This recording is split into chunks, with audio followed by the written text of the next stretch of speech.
Comment t'es là-dedans? La réception m'a dit que c'était ta chambre. Le sang s'est glacé dans mes veines. C'était Sophie. La voix perçante, la certitude de tout posséder, de tout savoir, même si ce n'était pas le cas. J'étais là, coincé dans la salle de bain, le souffle court, le cœur battant à tout rompre contre mes côtes. Quelques secondes plus tôt, Marie, non, Diane, ma Diane, avait ouvert les yeux. Et ce matin-là, la légèreté de son sourire matinal avait suffi à me donner l'envie de tout foutre en l'air en lui avouant tout. Mais comme toujours, les mots s'étaient tus. Et maintenant, Sophie était là.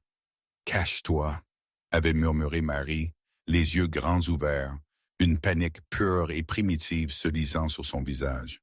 Je voulais protester, dire que ça ne servait à rien, qu'on devait faire face ensemble. Mais la terreur dans ses yeux, elle m'avait arrêté net.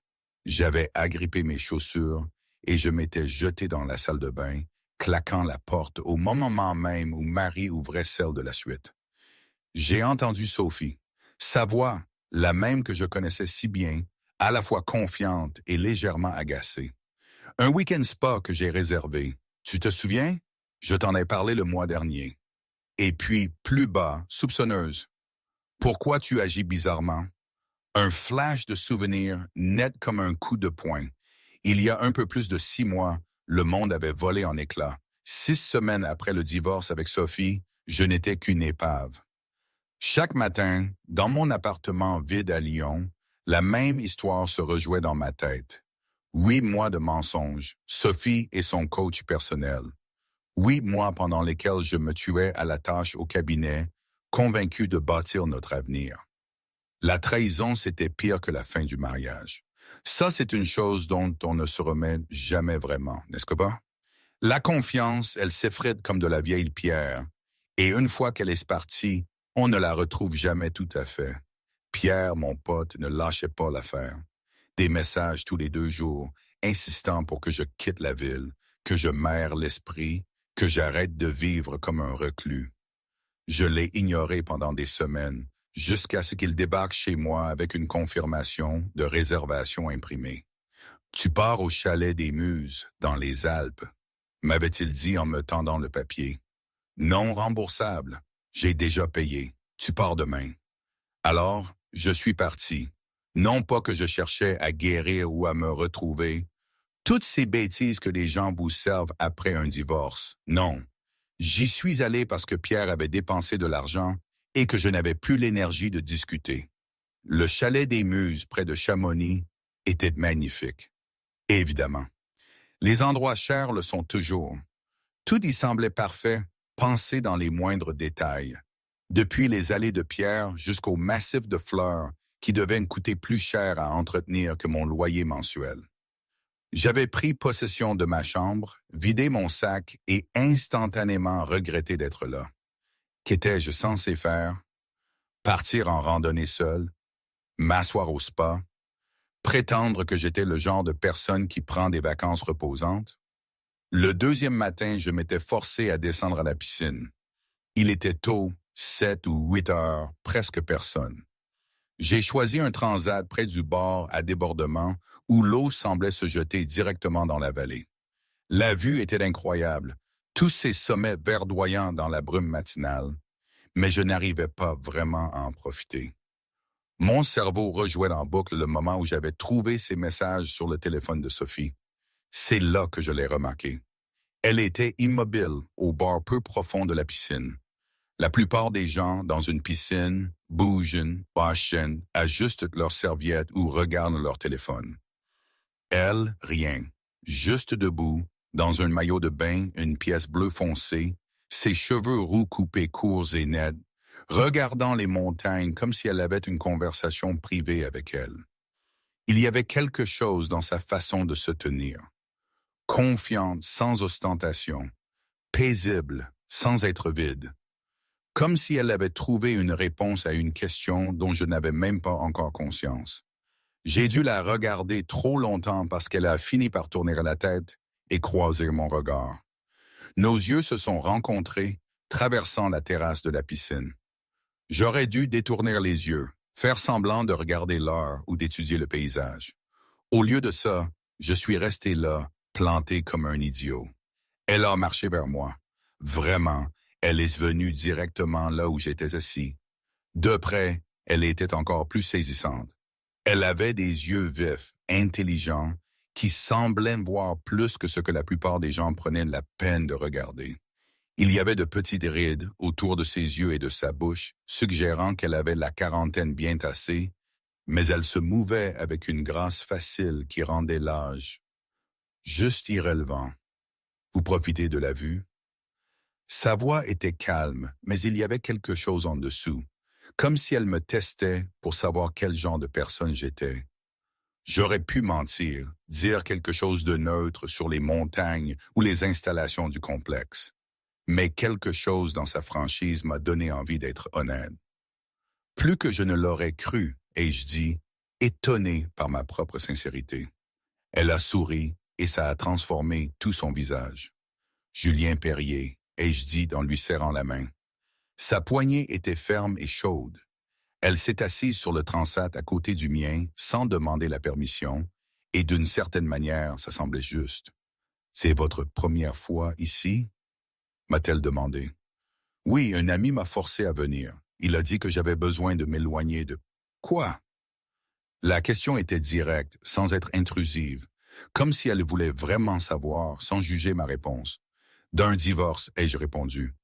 Récemment, j'ai du mal à m'en remettre. » Elle a hoché la tête lentement. « Je comprends ce sentiment. Je suis ici seul aussi. Je prends du temps pour découvrir qui je suis sans la voix de quelqu'un d'autre dans ma tête me disant qui je devrais être. » On a parlé pendant presque 1 heure. Elle m'a dit qu'elle venait à ce complexe depuis des années, que c'était son endroit pour penser et respirer. Je lui ai parlé de mon travail dans la finance, de la façon dont le travail avait jadis semblé important, mais maintenant, c'était juste un moyen de passer le temps. Elle n'a pas donné de conseils, n'a pas essayé de réparer quoi que ce soit. Elle a juste écouté, comme si mes mots avaient vraiment de l'importance.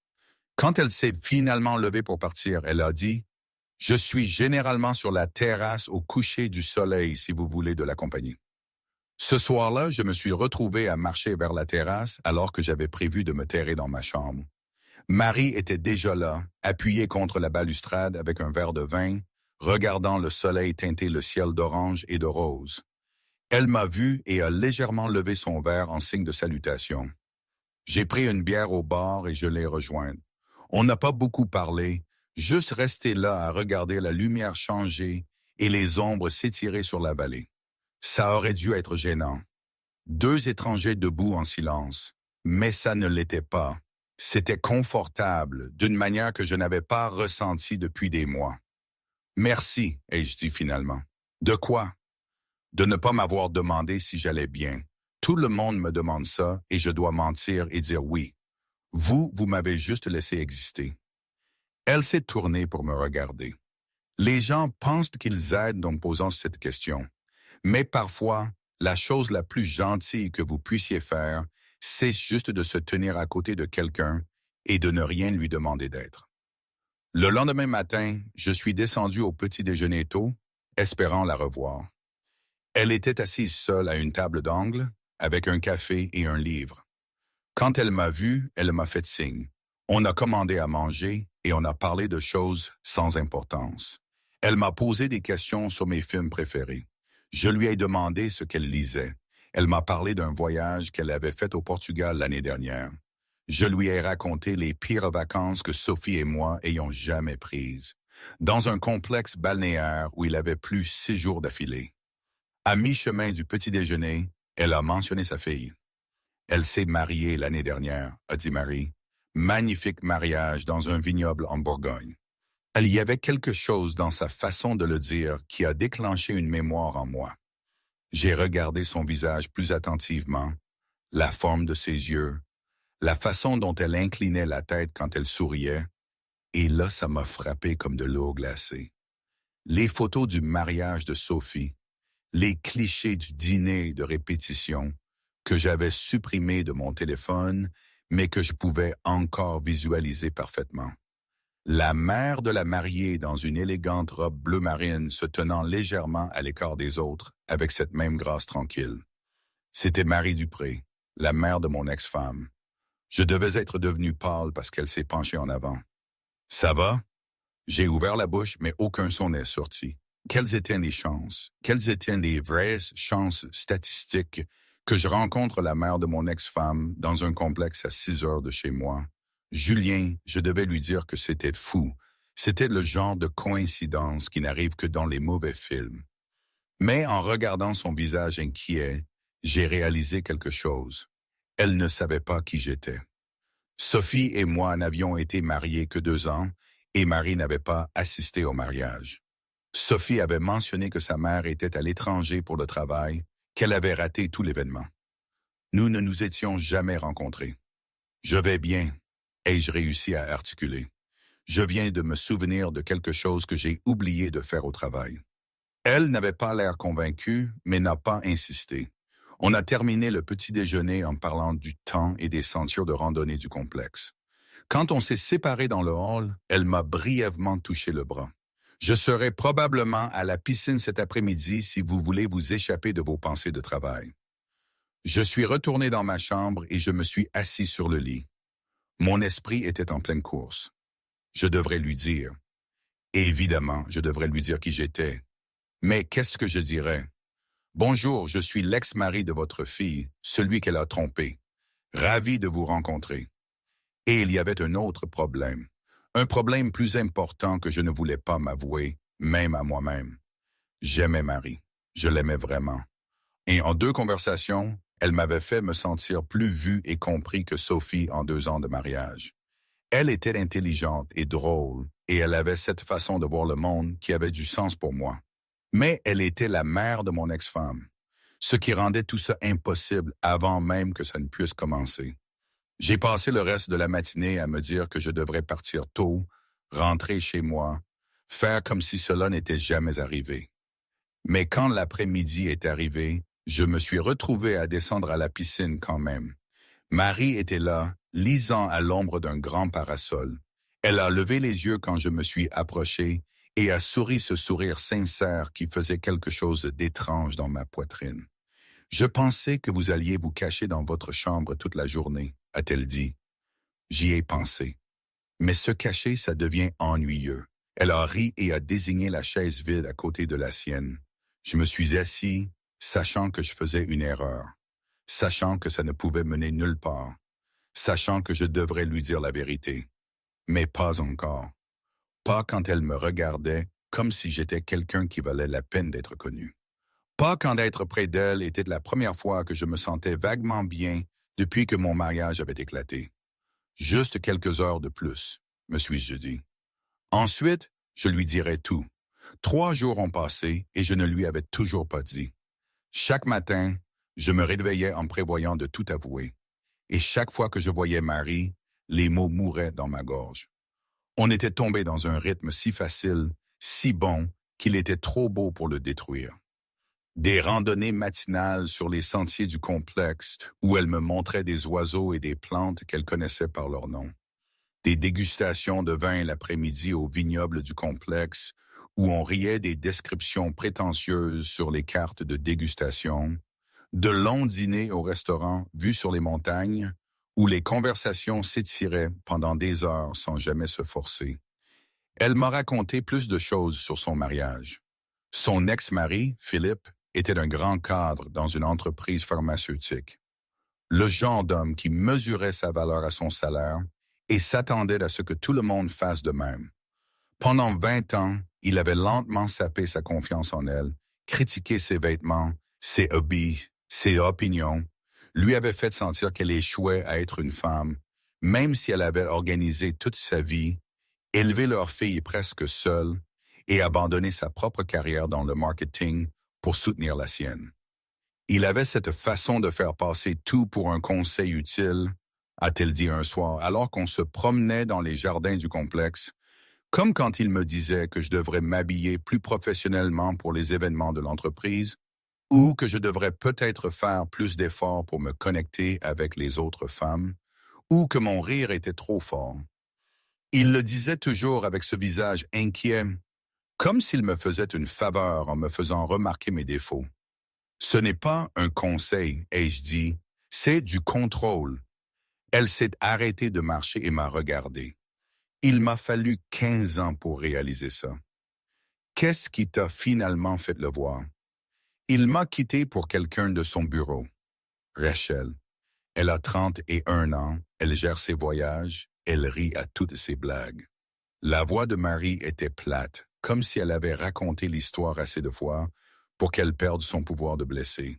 Il est rentré un mardi et m'a dit qu'il avait besoin de quelqu'un qui le fasse se sentir vivant. Il a dit que j'étais devenue ennuyeuse et prévisible, que je n'étais plus la femme qu'il avait épousée. C'est un idiot. Elle a souri tristement. Peut-être, mais je l'ai cru. Pendant 2 ans après son départ, j'ai cru chaque mot.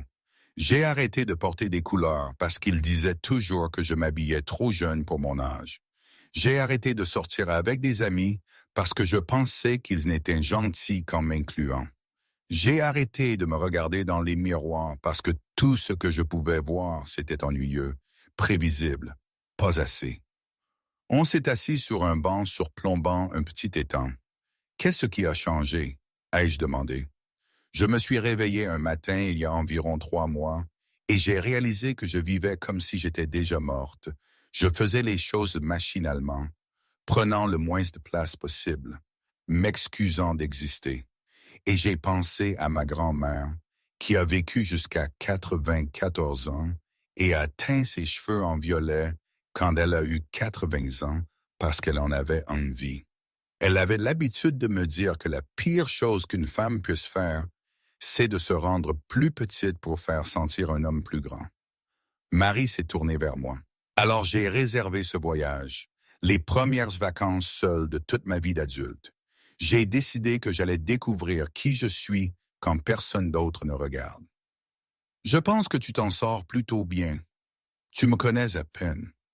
Je connais assez. Je sais que tu es intelligente et drôle et que tu vois des choses que les autres manquent. Je sais que tu me donnes envie de parler de choses réelles au lieu de simplement remplir le silence de bruit. Je sais qu'en 3 jours, tu m'as fait me sentir plus moi-même que je ne l'ai été depuis des mois.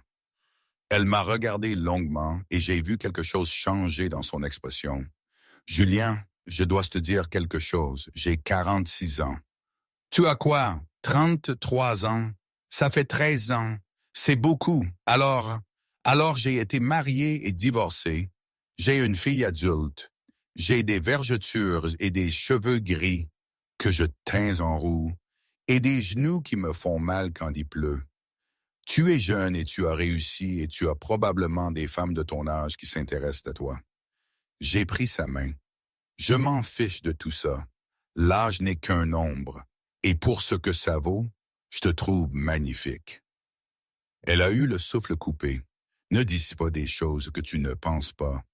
Je ne dis jamais des choses que je ne pense pas. On est resté là à se tenir la main, tandis que le soleil disparaissait derrière les montagnes. Je savais que je devais lui parler de Sophie. Je savais que ce moment d'honnêteté était l'occasion parfaite, mais je n'y arrivais pas. Je ne pouvais pas risquer de voir cette chaleur dans ses yeux se transformer en choc et en dégoût. Le lendemain, on est allé déjeuner dans le village voisin, à Chamonix. Un petit café avec une terrasse et les meilleurs sandwichs que j'ai jamais goûtés. Marie a commandé du vin et on a passé 2 heures à observer les gens et à inventer des histoires sur les autres clients. Ce couple là-bas, a-t-elle dit, en hochant la tête vers 2 adolescents partageant un milkshake. Premier rendez-vous, il est terrifié. Elle trouve ça mignon. Et moi, ce monsieur, j'ai pointé un vieil homme lisant un journal. Ancien professeur à la retraite, il vient ici tous les mercredis, commande toujours la même chose. Tout le monde connaît son nom. On riait quand son téléphone a vibré. Elle a jeté un coup d'œil et tout son corps s'est tendu. « Tout va bien ?» ai-je demandé. « Juste ma fille, elle veut savoir où je suis. Pourquoi je ne réponds pas à ses appels? » Marie a posé le téléphone sans répondre. Elle fait ça. Elle me surveille comme si j'étais une enfant à qui on ne peut pas faire confiance seule. Peut-être qu'elle s'inquiète juste pour toi. Peut-être qu'elle est comme son père et qu'elle pense que j'ai besoin d'être géré. Il y avait une pointe dans la voix de Marie que je n'avais jamais entendue auparavant. Désolé, ce n'est pas juste. Sophie veut dire du bien.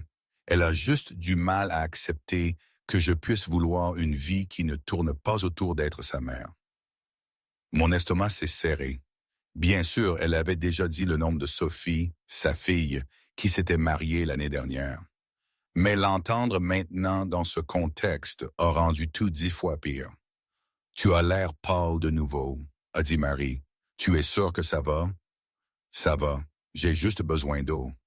Mais je n'allais pas bien. Sophie était probablement en train d'appeler sa mère pour se plaindre de moi, du divorce, de la façon dont je l'avais apparemment prise au dépourvu en étant en colère à propos de son aventure. Et j'étais là, assis en face de Marie, lui tenant la main, développant de vrais sentiments pour elle. C'était mal, c'était si incroyablement mal. Ce soir-là, on a dîné au restaurant chic du complexe. Marie portait une simple robe verte qui rendait ses yeux encore plus lumineux.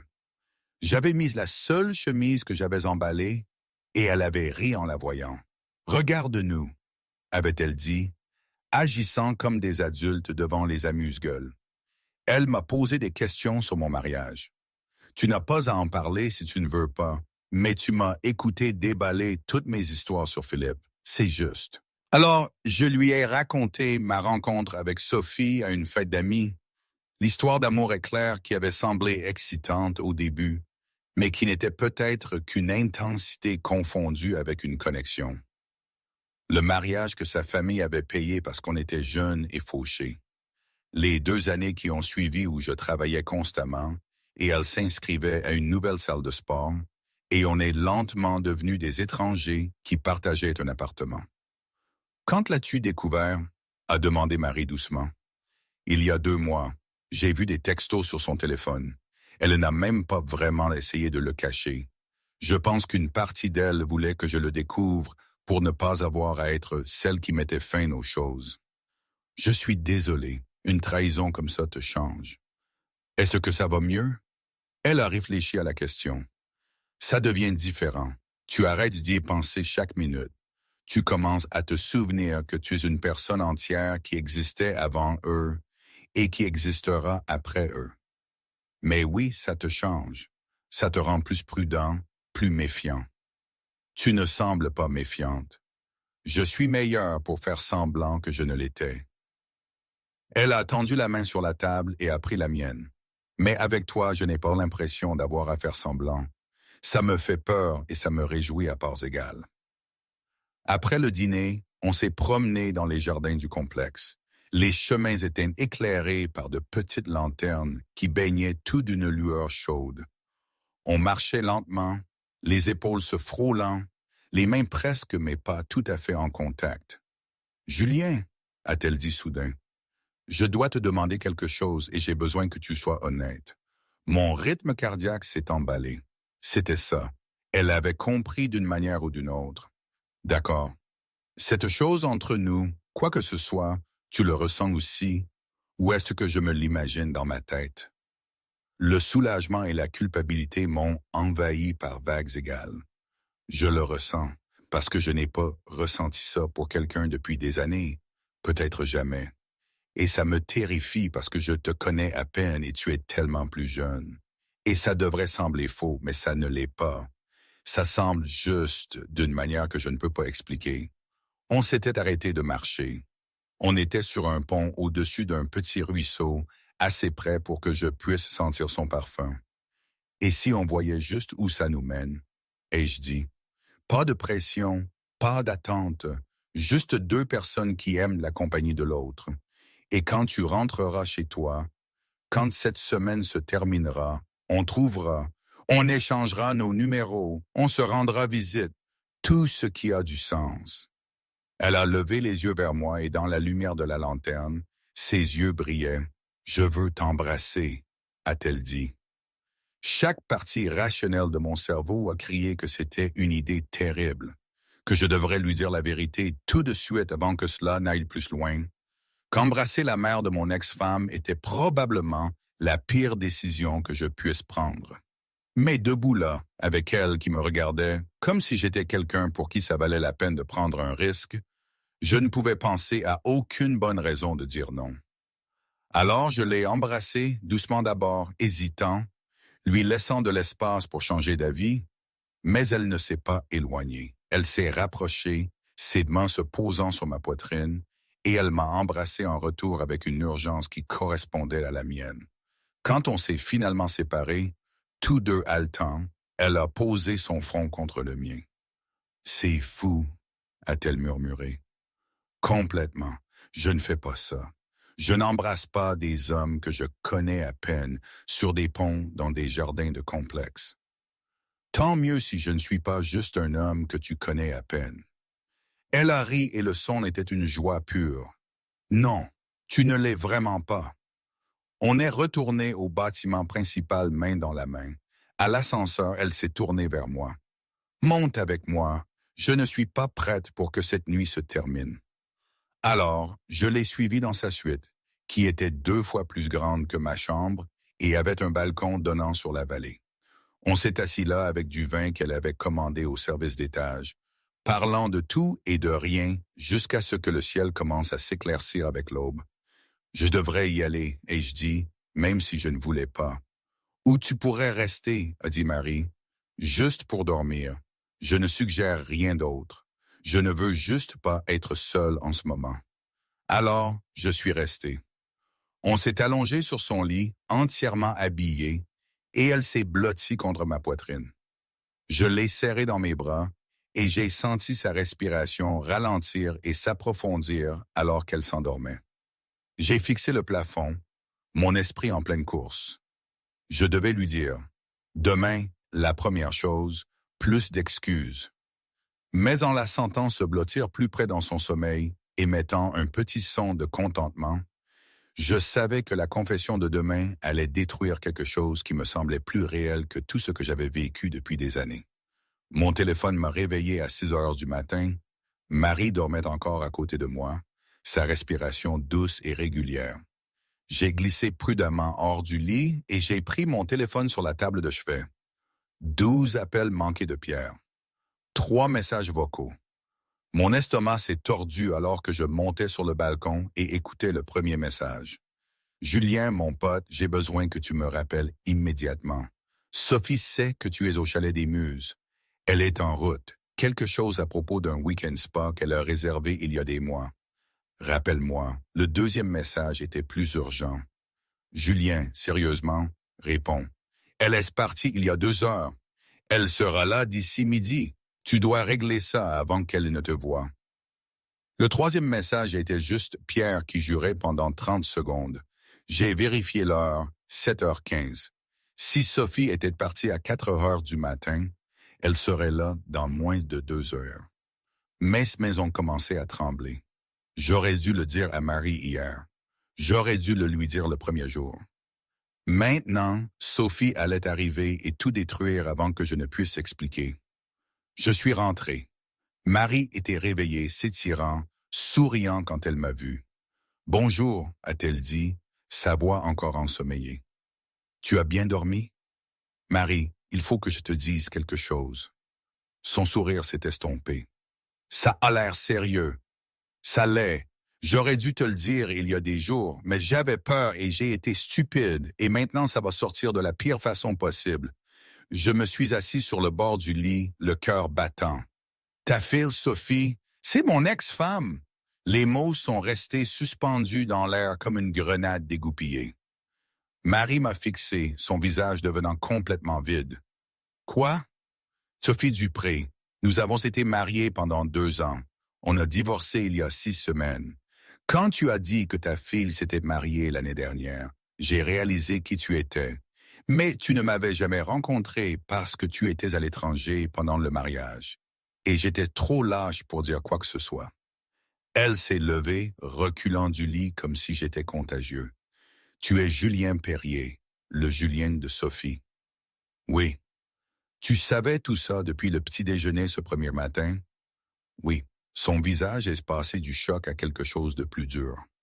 Et tu n'as pas pensé que c'était une information importante à partager? Tu m'as juste laissé parler de ma vie, de mon divorce, laissé te raconter des choses privées, me laisser t'embrasser tout en sachant que tu étais marié à ma fille. Je sais ce que ça donne. Est-ce que tu sais? Sa voix montait. Parce que ça donne l'impression que tu as vu une opportunité de te venger de ton ex-femme en couchant avec sa mère. Ça ressemble à un complot de vengeance tordue. Ce n'est pas ça. Je n'ai rien planifié de tout ça. Te rencontrer était une pure coïncidence. Mais tu l'as gardé secret pendant des jours alors que nous nous rapprochions, alors que je commençais à te faire confiance, alors que je commençais à ressentir des choses que je n'avais pas ressenties depuis des années. Elle a attrapé sa robe sur une chaise et l'a enroulée autour d'elle comme une armure. Tu en as ri? Pensez à comment tu dirais à tes amis que tu as eu la mère de Sophie? Non, mon Dieu, non.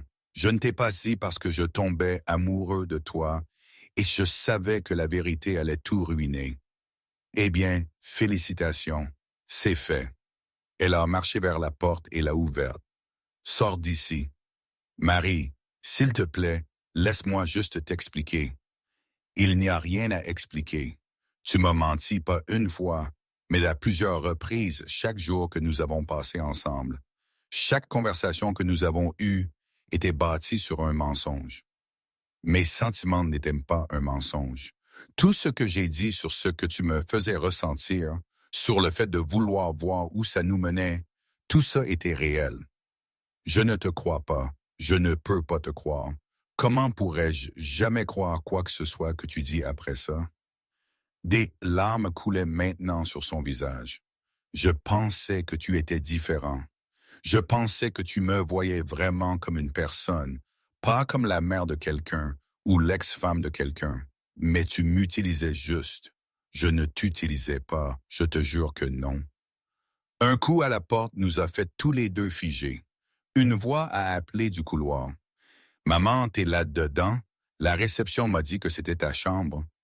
Les yeux de Marie se sont écarquillés de panique. Elle m'a regardé, puis la porte, puis de nouveau moi. Cache-toi. Quoi? La salle de bain. Maintenant. Je ne peux pas gérer vous deux en même temps. Je voulais argumenter, dire qu'on devrait simplement lui dire ensemble et en finir. Mais la terreur dans les yeux de Marie m'a arrêté. J'ai attrapé mes chaussures et j'ai pratiquement couru à la salle de bain, fermant la porte juste au moment où Marie ouvrait celle de la suite. Sophie, ma chérie, qu'est-ce que tu fais ici? J'avais un week-end spa réservé. Tu te souviens, je t'en ai parlé le mois dernier. La voix de Sophie était exactement la même que dans mes souvenirs, confiante et légèrement agacée. Pourquoi tu agis bizarrement? Je n'agis pas bizarrement, juste surprise de te voir. Je pensais que tu venais le week-end prochain. Ça, c'est le mois prochain. Maman, tu te sens bien? À travers la fente de la porte de la salle de bain, je pouvais les voir dans le reflet du miroir de la chambre. Sophie n'avait pas changé. Cheveux blonds tirés en arrière, leggings de yoga, sac de créateur sur l'épaule. Elle regardait autour de la suite avec suspicion. « Tu dormais? » a demandé Sophie. « Il est presque 9 heures. J'ai lu tard. Ton lit a l'air d'avoir été dormi par 2 personnes. » Mon cœur s'est arrêté. Je me suis allongé sur le côté gauche. Les oreillers étaient clairement perturbés des 2 côtés. « Je bouge beaucoup quand je dors, » a dit Marie rapidement. « Tu sais ça. » Sophie s'est avancée dans la suite. Elle regardait maintenant le balcon et 2 verres de vin étaient encore sur la petite table. « Maman, il y a quelqu'un ici? »« Non. »« Alors pourquoi il y a 2 verres? »« J'en ai utilisé un hier soir et un ce matin, des vins différents. » Sophie s'est tournée pour faire face directement à sa mère. « Tu mens. Tu es nul en mensonge. Tu l'as toujours été. Qui est ici? » Personne. Maman, je peux voir une montre d'homme sur la table de chevet et ce sont clairement des chaussures d'homme près du lit. La voix de Sophie devenait plus forte. Tu vois quelqu'un, c'est pour ça que tu as évité mes appels. C'est compliqué. Qu'est-ce qui est compliqué? Tu sors avec quelqu'un. C'est bien. C'est même une bonne chose. Pourquoi tu es si bizarre à ce sujet? Marie n'a pas répondu. Elle est juste restée là, l'air misérable. Et je savais qu'elle était en train de décider si elle devait dire la vérité ou continuer à mentir. Sophie a pris la décision pour elle. Elle a marché droit vers la salle de bain et a tiré sur la porte. On s'est regardé. Son visage est passé de la confusion à la reconnaissance, puis à l'horreur absolue en environ 3 secondes. « Julien », a-t-elle dit, sa voix à peine un murmure. « Qu'est-ce que tu fous ici? » Je suis sorti de la salle de bain, car se cacher n'avait plus de sens. « Sophie, je peux expliquer. Tu es ici avec ma mère. Tu couches avec ma mère. » Sa voix montait vers un cri strident. « Ce n'est pas comme ça. » « Alors c'est comment? Explique-moi quelle explication innocente il y a pour que mon ex-mari se cache dans la salle de bain de ma mère dans un complexe romantique. » Marie s'est interposée entre nous. « Sophie, calme-toi. Parlons-en rationnellement. » « Rationnellement? Il n'y a rien de rationnel là-dedans. C'est écœurant. C'est tordu. Depuis quand ça dure? Est-ce ce que tu le voyais pendant qu'on était encore mariés? Non, ai-je dit fermement. J'ai rencontré ta mère il y a 4 jours. Je n'avais aucune idée qu'elle serait ici. Je ne l'ai même pas reconnue au début parce que nous ne nous étions jamais rencontrés. Parce que tu étais trop occupé à travailler pour venir à des événements familiaux. Trop occupé pour rencontrer ma mère, mais pas trop occupé pour coucher avec elle. Nous ne couchons pas ensemble, a dit Marie. Pas de la façon dont tu le penses. Nous apprenons juste à nous connaître. Sophie a ri, mais ça sonnait hystérique. Apprendre à vous connaître? Maman, c'est mon ex-mari. Mon ex-mari avec qui j'ai divorcé il y a 2 mois. Et tu es quoi? Sortir avec lui maintenant? Je ne savais pas qui il était quand nous nous sommes rencontrés. Et au moment où je l'ai découvert, il était trop tard. Je tenais déjà à lui. Tu l'as découvert? Les yeux de Sophie se sont rétrécis. Quand l'as-tu découvert? Le silence qui a suivi était accablant. Il me l'a dit ce matin, a admis Marie doucement. Ce matin? Alors tu as menti à maman aussi? Sophie s'est tournée vers moi. Tu es incroyable, absolument incroyable. J'essayais de trouver le bon moment pour lui dire. Il n'y a pas de bon moment parce que tout ça est faux. Tu utilises ma mère pour te venger de moi pour le divorce. Ce n'est pas vrai, n'est-ce que bon? C'est juste ta mesquinerie à plus grande échelle, Sophie. Ce n'est pas juste, a dit Marie. Pas juste? Tu le défends? Maman, il t'a menti. Il savait exactement qui tu étais et il t'a quand même poursuivi. Tu ne vois pas ce qu'il fait? Je vois 2 personnes qui se sont connectées malgré des circonstances impossibles, a dit Marie. Mais sa voix semblait incertaine maintenant. Sophie a sorti son téléphone. J'appelle papa, il a besoin de savoir ça. N'ose même pas, a dit Marie sèchement. Ton père n'a plus son mot à dire dans ma vie. Il voudra savoir que son ex-femme se ridiculise avec quelqu'un d'assez jeune pour être son fils. J'ai 33 ans, ai-je dit.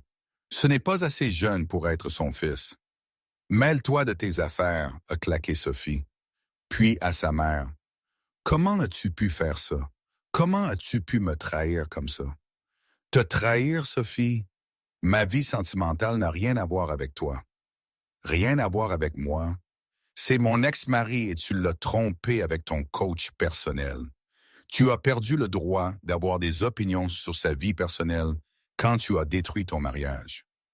Le visage de Sophie est devenu rouge. Alors, c'est une vengeance. Tu fais ça pour me punir. Je fais ça parce que je l'aime bien. Parce que pour la première fois en 2 ans, j'ai l'impression que quelqu'un me voit vraiment comme une personne. Il ne te voit pas comme une personne. Il te voit comme un moyen de me blesser. J'en avais assez. Sophie, crois-le ou non, le monde ne tourne pas autour de toi. Je ne suis pas venu ici chercher ta mère. Je n'ai rien planifié de tout ça. Mais je ne vais pas m'excuser de tenir à quelqu'un juste parce que tu ne peux pas le supporter. Tenir à elle, tu la connais depuis 4 jours. Parfois, 4 jours suffisent. Sophie a regardé entre nous, son expression passant de la colère à quelque chose de plus laid, du dégoût. Vous deux, vous vous méritez. Vous êtes tous les 2 pathétiques. Maman, tu es tellement désespérée d'attention que tu la prendras de n'importe qui, même les restes de ta fille. Et Julien, tu es tellement amer à propos du divorce que tu te rabaisseras à n'importe quoi. Elle est sortie en trombe, claquant la porte assez fort pour faire trembler les fenêtres. Le silence qu'elle a laissé derrière elle était suffocant. Marie s'est assise sur le lit, le visage dans les mains. Je voulais aller vers elle, la réconforter, mais je ne savais pas si elle voudrait que je la touche. « Tu devrais y aller », a-t-elle dit doucement sans lever les yeux. « Marie, s'il te plaît, passe, j'ai besoin de réfléchir. On peut trouver une solution. » Comment? Elle a levé les yeux vers moi et ses yeux étaient dévastés. « Ma fille me déteste maintenant. Elle va tout raconter à tout le monde. Faire de ça un scandale. Et tu m'as menti, Julien. Je comprends pourquoi, mais tu as quand même menti. Comment suis-je censé te faire confiance après ça? Je sais que j'ai merdé, mais mes sentiments sont réels. Ce que nous avons est réel. Est-ce que ça l'est? Ou sommes-nous juste deux personnes brisées qui se sont accrochées l'une à l'autre parce que nous étions seuls? Tu ne crois pas ça? Je ne sais plus ce que je crois. Elle s'est levée et a marché vers la porte, l'ouvrant. « S'il te plaît, pars. Je ne peux pas faire ça maintenant. » Alors, je suis parti. J'ai pris mes affaires et je suis sorti de sa suite, descendu l'ascenseur, traversé le hall où les gens me regardaient comme s'ils savaient d'une manière ou d'une autre. J'ai fait mes bagages, j'ai réglé ma note et je suis parti du chalet des Muses, mes mains tremblant sur le volant. Pendant que je conduisais, ma tête tournait. Je pensais à tout ce qui s'était passé ces derniers jours, à quel point c'était absurde et douloureux à la fois. C'était la même scène rejouée encore et encore, vue à travers le prisme de la honte et de la peur. Ce genre de situation, c'est vraiment le moment où tu te rends compte que la vie n'est pas un film, qu'il n'y a pas de scénariste qui arrange tout à la fin avec une résolution parfaite. Ici, c'était le chaos pur, un embrouillamini de mensonges, de vérités à moitié dites et de cœurs brisés. C'est marrant, non? On cherche tous la simplicité, la clarté, mais on se retrouve toujours au milieu d'un merdier qu'on a nous-mêmes créé. Est-ce que j'aurais dû être honnête dès le début? Évidemment. Mais qu'est-ce qu'on fait quand le risque de perdre quelque chose de si beau et si grand? On devient lâche, c'est ça? Je ne sais pas. Vraiment, je ne sais pas. 3 semaines ont passé, traînées comme dans la boue. Chaque jour était exactement le même. Se réveiller, aller travailler, faire semblant de s'intéresser aux feuilles de calcul et aux réunions avec les clients, rentrer à la maison, fixer mon téléphone, ne pas appeler Marie, s'endormir en pensant à elle, répéter. Pierre est venu 2 fois. La première fois, il a apporté des pizzas et de la bière et s'est assis sur mon canapé pendant que j'expliquais tout. « Alors, laisse-moi bien comprendre, » a-t-il dit. « Tu es tombé amoureux de la mère de ton ex-femme. Tu ne lui as pas dit qui tu étais, tu t'es fait prendre par ton ex-femme et maintenant tu es assis là à te plaindre. C'est à peu près ça. Et tu n'as pas du tout essayé de contacter Marie? Elle m'a dit de partir, elle a besoin d'espace. » Elle a dit ça il y a 3 semaines, mon pote. Les gens disent des choses quand ils sont contrariés, qu'ils ne pensent pas pour toujours. Tu n'as pas vu son visage. Elle était dévastée. Pierre a mangé une autre part de pizza. Tu sais quel est ton problème. Tu abandonnes trop facilement. Sophie t'a trompé et tu as juste accepté le divorce. Marie t'a repoussé et tu es juste parti. Tu ne te bats jamais pour rien. Ce n'est pas vrai, n'est-ce pas? C'est quand la dernière fois que tu t'es vraiment battu pour quelque chose que tu voulais? Je n'ai pas eu de réponse. La 2e fois que Pierre est venu, il n'a pas apporté de nourriture. Il a apporté des nouvelles. Sophie a posté des choses sur toi et Marie sur les réseaux sociaux, a-t-il dit en me montrant son téléphone. La publication était longue et dramatique. Sophie avait écrit sur la trahison et la loyauté familiale et sur la façon dont certaines personnes n'avaient aucune limite. Elle m'avait dépeint comme un prédateur et Marie comme une femme en pleine crise de la quarantaine. Les commentaires étaient brutaux. C'est grave, et je dis, en fait, non. Pierre a fait défiler la page. Regarde les réponses. Les gens déchirent Sophie. Ils rappellent son aventure, soulignent son hypocrisie, la traitent d'immature et d'égoïste.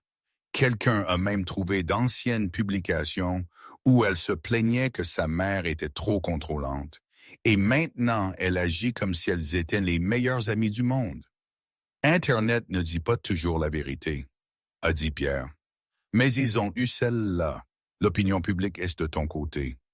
Je me fiche de l'opinion publique. Je me soucie de Marie. Alors fais quelque chose. Comme quoi? Comme te battre pour elle. Comme te montrer et prouver que tu ne pars pas. Comme être le genre d'homme qui ne s'enfuit pas quand les choses deviennent difficiles. Cette nuit-là, je suis resté au lit à penser à tout. À Marie, debout près de la piscine, l'air paisible et forte. À la façon dont elle m'avait regardé comme si j'avais de l'importance. À la façon dont je m'étais senti plus vivant en 4 jours avec elle qu'en 2 ans avec Sophie. J'ai pensé à ce que Pierre avait dit, que je ne me battais jamais pour rien, que je prenais toujours le chemin facile. Il avait raison. Je me suis levé, j'ai pris mon ordinateur portable et j'ai cherché l'adresse de Marie. Ce n'était pas difficile à trouver. Elle vivait dans une ville balnéaire près de Saint-Malo, en Bretagne, dans un petit chalet qu'elle avait acheté après son divorce avec Philippe. J'ai regardé des photos en ligne, des volets bleus, un Porsche fleuri, un jardin qui menait directement au sable. J'ai appelé mon travail le lendemain matin pour me déclarer malade. J'ai jeté quelques vêtements dans un sac, je suis monté dans ma voiture et j'ai roulé. 6 heures, ça me laissait le temps de répéter ce que je dirais, de planifier le discours parfait. Mais quand j'ai finalement garé ma voiture devant son chalet et que je l'ai vue assise sur la terrasse arrière, regardant l'océan, chaque mot planifié a disparu de mon cerveau. Elle a vu ma voiture dans l'allée, Miss Hopin m'a vu marcher sur le côté de la maison. Son expression n'a pas changé. Elle m'a juste regardé approcher comme si elle s'y attendait. J'ai monté les marches de sa terrasse.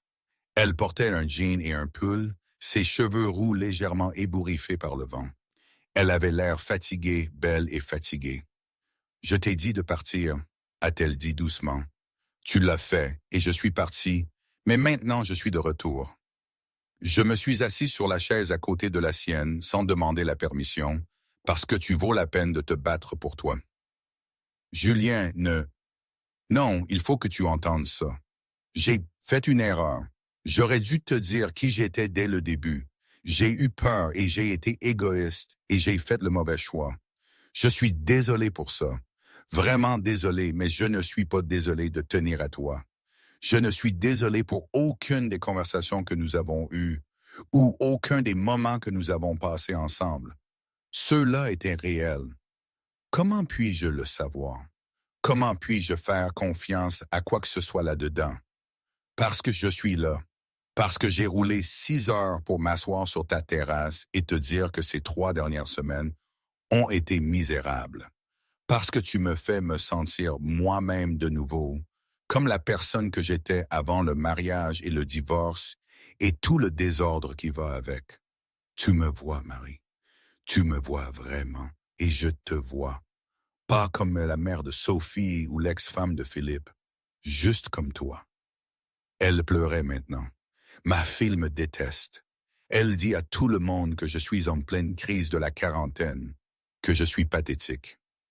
As-tu vu ce que les gens disent réellement? Ils sont de ton côté. Ils la traitent d'hypocrite. Je me fiche de ce que les étrangers pensent. Je me soucie d'avoir perdu ma fille. Tu ne l'as pas perdue. Hélène est en colère et elle restera en colère un moment, mais elle reviendra. Sophie est beaucoup de choses, mais elle n'est pas stupide. Finalement, elle réalisera que ton bonheur ne lui enlève rien. Marie a essuyé ses yeux. Et si elle ne le fait pas? Et si te choisir signifie la perdre pour toujours? Alors c'est son choix. Tu ne peux pas vivre ta vie en essayant de la rendre heureuse au détriment de ton propre bonheur. C'est ce que tu as fait avec Philippe pendant 20 ans. Ne le refais pas. Elle a regardé l'océan. Les vagues se brisaient contre le rivage à un rythme régulier. Quelques mouettes se battaient pour quelque chose sur le sable. J'ai peur, a-t-elle finalement dit. Je sais, moi aussi. Et si ça ne marche pas? Et si on fait une énorme erreur? Et si ce n'est pas le cas? Et si c'est exactement ce dont nous avons tous les deux besoin? J'ai tendu la main vers elle. Elle ne s'est pas retirée. Je ne te demande pas d'avoir toutes les réponses maintenant. Je te demande juste de nous donner une vraie chance. Nous donner une vraie chance. Elle a regardé nos mains jointes. Sophie m'a appelé la semaine dernière, a dit des choses terribles. Puis elle a raccroché et je n'ai plus eu de ses nouvelles depuis. Elle appellera de nouveau quand elle sera prête. Tu en es très sûr. Je ne suis sûr de rien, sauf de ce que je ressens pour toi. Tout le reste, on le trouvera en avançant. Marie s'est tournée pour me faire face complètement. Tu m'as manqué ces 3 dernières semaines. Je n'arrêtais pas de penser à des choses que je voulais te raconter, des endroits que je voulais te montrer, des conversations que je voulais avoir, et puis je me souvenais pourquoi tu n'étais pas là et je me remettais en colère. Tu es toujours en colère? Un peu, mais surtout, je suis juste fatigué de combattre ce que je ressens. Alors arrête de le combattre. Elle m'a serré la main. Si on fait ça, on le fait bien. Plus de secrets, plus de cachettes, une honnêteté complète, même quand c'est difficile. Je peux te le faire. Et on ira lentement. J'ai besoin de temps pour tout digérer, pour comprendre comment gérer Sophie, pour juste respirer. Tout ce dont tu as besoin. Elle a souri pour la première fois depuis mon arrivée. Pourquoi es-tu si patient avec moi? Parce que tu en vaux la peine. Parce que ce que nous avons en vaut la peine. Elle s'est penchée et m'a embrassé, doucement et tendrement comme une promesse. Quand elle s'est retirée, elle a posé son front contre le mien. Reste dîner. On fera quelque chose ensemble, et on parlera de choses normales, et on fera semblant que le monde n'est pas compliqué pendant quelques heures. J'aimerais ça. On a passé la soirée dans sa cuisine à faire des pâtes fraîches. Elle m'a appris à étaler la pâte correctement. Je l'ai fait rire en me mettant de la farine dans les cheveux. On a mangé sur sa terrasse alors que le soleil se couchait sur l'océan, peignant le ciel de nuances d'orange et de rose. Ça me rappelle le chalet des Muses, a-t-elle dit. Notre premier coucher de soleil sur la terrasse. Le meilleur coucher de soleil que j'ai jamais vu. Moi aussi. On a parlé jusqu'à ce que les étoiles apparaissent, de ses projets de retourner travailler dans le marketing, de mes projets au cabinet, de livres qu'on avait lus et de films qu'on voulait voir, et de tous les petits détails qui composent une vie. Vers minuit, elle a bâillé. Je devrais te laisser partir. Tu as une longue route pour rentrer. En fait, j'espérais pouvoir rester.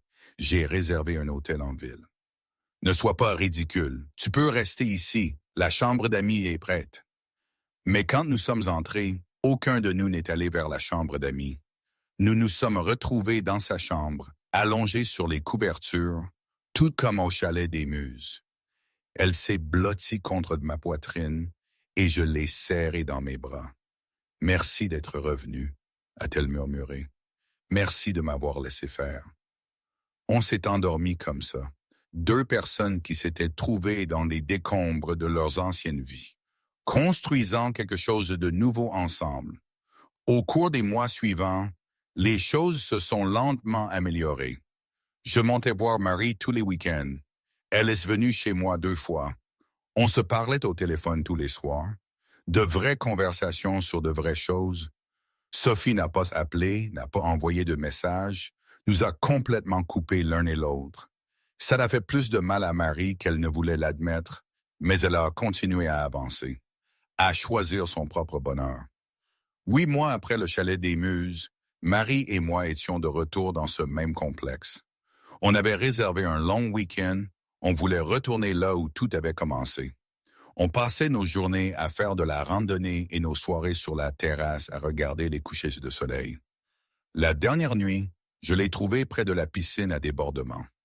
Elle était debout au bord peu profond, exactement comme la première fois que je l'avais vue, toujours gracieuse, toujours en paix, mais différente aussi, plus légère d'une certaine manière. J'ai marché derrière elle et je l'ai serrée dans mes bras par la taille. Tu profites de la vue? Ai-je dit. Elle s'est retournée dans mes bras et m'a embrassé. Quand elle s'est retirée, ses yeux étaient brillants. Je t'aime, a-t-elle dit. Je t'aime aussi. On est resté là tandis que le ciel devenait sombre et que les étoiles apparaissaient. Nous avions toutes les deux été brisés par des personnes qui ne nous valorisaient pas. Nous avions tous les deux perdu des morceaux de nous-mêmes que nous pensions ne jamais retrouver. Mais debout là, près de la piscine à débordement où nous nous étions rencontrés pour la première fois, j'ai compris quelque chose d'important. Et aujourd'hui, je n'en sais rien. Parfois, je pense que c'était la meilleure chose qui pouvait m'arriver. Parfois, je pense que j'ai fait une erreur, que tout était tellement chaotique et tellement risqué, probablement les deux en fait. C'est comme ça la vie. Non, rien n'est simple, rien n'est parfait. Mais ce que nous avons construit à notre façon, avec ses complications et ses doutes persistants, c'est le mien et le nôtre. Et ça, c'est quelque chose.